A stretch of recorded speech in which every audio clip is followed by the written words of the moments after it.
coming to help them. This is for those who are always buried under water. Those who would like to see what it's like to have food and water in the Superdome, but they will never know because the Superdome for them was a place from home that just wasn't what it was supposed to be. And this is for those who thought FEMA was supposed to be some kind of help, but it wasn't. They were still waiting for a White House Moses to raise his staff and to push back the waters and to resurrect those who are now numbers of lost names. X is the unknown variable for the lost generations of lives that died outside of a convention center or were consumed within the murky waters the day that they was broke.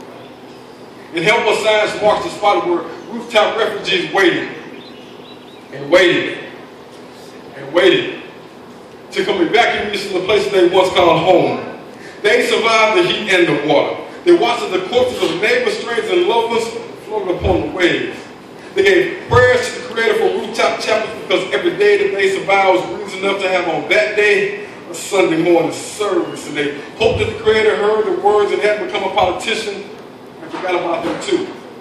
And it's those same politicians that get on TV screens telling that New Orleans will be rebuilt. What they never told you is that it's going to be rebuilt over some Ninth Ward evacuees' dream. And the slice of American pie by Halliburton machines. But how do you rebuild a people's soul when the neighborhoods are as empty as governmental promises and as hollow as governmental apologies?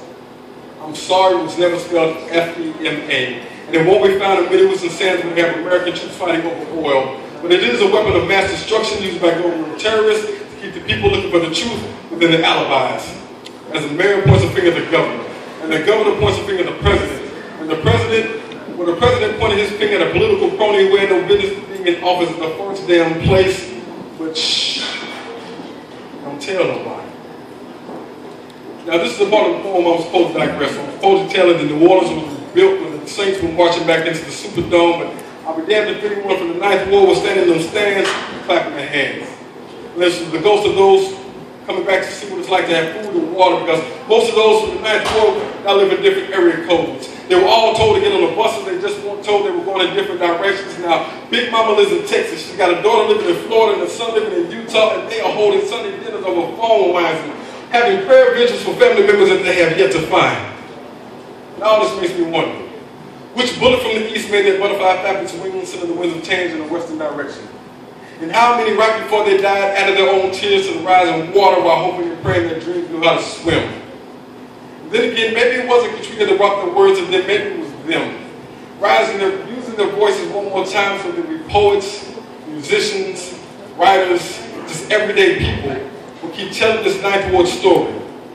Because nobody wants to remember the Ninth Ward when it was filled with water, because news cameras no longer pan in their direction, and news reporters only want to write about the new Orleans instead of the one that drowned August 29, 2005. So they keep telling us to keep telling these Ninth Ward stories. Because in the end, who in the hell is going to remember the Ninth Ward and the people that drowned on that day?